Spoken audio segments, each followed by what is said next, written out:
सालों पहले गुमथा गांव में रहने वाला एक किसान काफी दुखी था। वो अपने जीवन की छोटी छोटी परेशानियों को लेकर उदास रहता था और अपने दुख के बारे में लोगों को बताता फिरता था। एक दिन उसे किसी ने सलाह दी कि तुम गौतम बुद्ध के पास चले जाओ, वे तुम्हारी समस्याओं का कोई ना कोई हल जरूर निकाल देंगे। उस व्यक्ति की बात सुनते ही दूसरे दिन वो किसान सीधे महात्मा बुद्ध के पास पहुंच गया। गौतम बुद्ध के पास पहुंचकर उन्हें प्रणाम करते हुए उसने बताया कि मैं एक किसान हूं और मैं खेती करके जीवन यापन करता हूं। मैं यहाँ अपनी समस्याओं का समाधान लेने के लिए आया हूं। दरअसल कई बार हमारी फसल अच्छी होती है तो कभी बिल्कुल भी नहीं होती। इससे मैं बहुत परेशान हो जाता हूँ। इतना कहने के बाद किसान ने आगे कहा कि मेरी पत्नी है और वो मुझसे बेहद प्रेम करती है, पर कभी कभी वो मुझे बहुत परेशान करती है।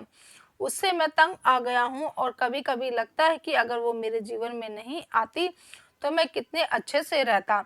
इस तरह वह अपनी सारी परेशानियां बताता महात्मा बुद्ध को सुनाता रहा और वो उसकी बातें सुनते रहे। जब तक किसान बात कर रहे थे तब तक गौतम बुद्ध एक शब्द भी नहीं बोले। वो बस ध्यान से किसान की ही बातें सुन रहे थे। परेशानी बताते हुए किसान बोलता है, मेरा एक बच्चा भी है।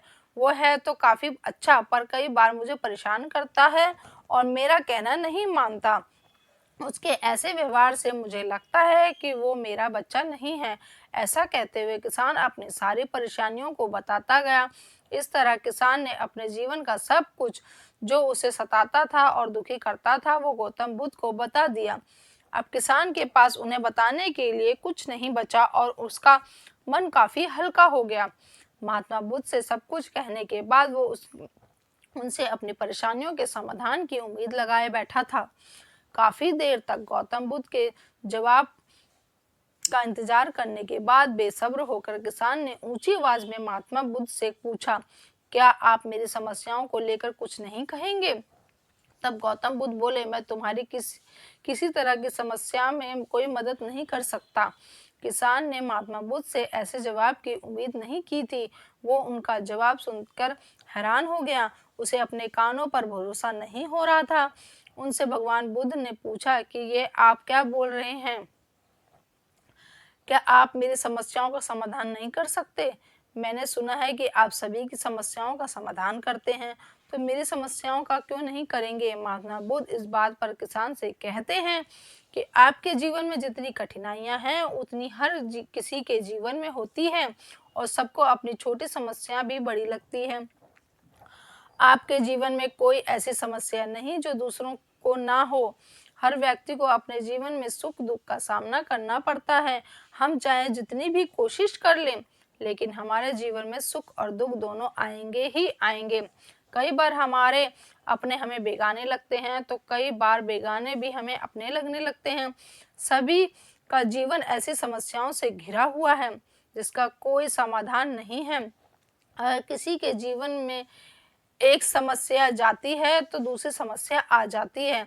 ऐसे में तुम एक समस्या का आज समाधान कर लोगे तो तुम्हें कल दूसरी समस्या का सामना करना पड़ेगा। यही जीवन का एक अटल सत्य है।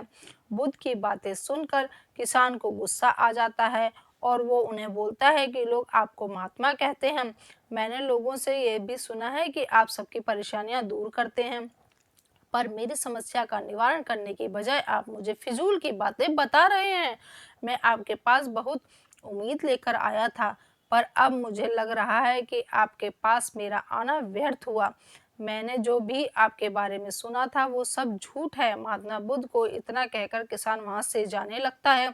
तभी उससे भगवान बुद्ध कहते हैं कि तुमने जो समस्याएं बताई हैं उनका मैं समाधान नहीं कर सकता, पर मैं तुम्हारी दूसरी परेशानी का निवारण कर सकता हूँ। बुद्ध की बातें सुनकर किसान हैरान हो गया और बुद्ध से कहता है कि मैंने जो समस्या बताई है उसके अलावा मुझे कोई और समस्या नहीं है, और मैं और है भी तो मुझे उसका ज्ञान क्यों नहीं? बुद्ध उनसे कहते हैं कि आपकी समस्या यह है कि आप नहीं चाहते कि आपके जीवन में किसी भी तरह की समस्या हो। खुद को किसी तरह की समस्या ना हो ये सोच रखना ही दूसरी समस्या का कारण बनता है। आपको ये स्वीकार कर लेना चाहिए कि हर व्यक्ति के जीवन में किसी न किसी तरह की समस्या होती है। ये सोचना छोड़ दो कि आप इस दुनिया में सबसे दुखी इंसान हो। आपको अपने आसपास के लोगों को देखना चाहिए, क्योंकि बाकी लोग भी किसी न किसी चीज़ से परेशान और दुखी हैं। जीवन में सुख और दुख आकर ही रहेंगे, उसे कोई नहीं बदल सकता। बस तुम्हें दोनों ही स्थिति में खुद को काबू में रखना होगा। इससे दुख का असर तुम पर ज़्यादा नहीं होगा। ऐसे में तुम्हें ये सोचना छोड़ना होगा कि तुम्हारे जीवन में समस्या ना हो, तभी तुम हर समस्या का आसानी से सामना कर पाओगे। बुद्ध की बातें सुनकर किसान उनके पैरों में गिर गया और उनसे माफ़ी मांगने लगा। वो समझ चुका था कि महात्मा बुद्ध उनसे क्या कहना चाहते हैं। इस कहानी से हमें यह शिक्षा मिलती है, हमें अपनी छोटी-छोटी परेशानियों के लिए किसी से शिकायत नहीं करनी चाहिए, बल्कि उन परेशानियों का खुद से सामना करना चाहिए।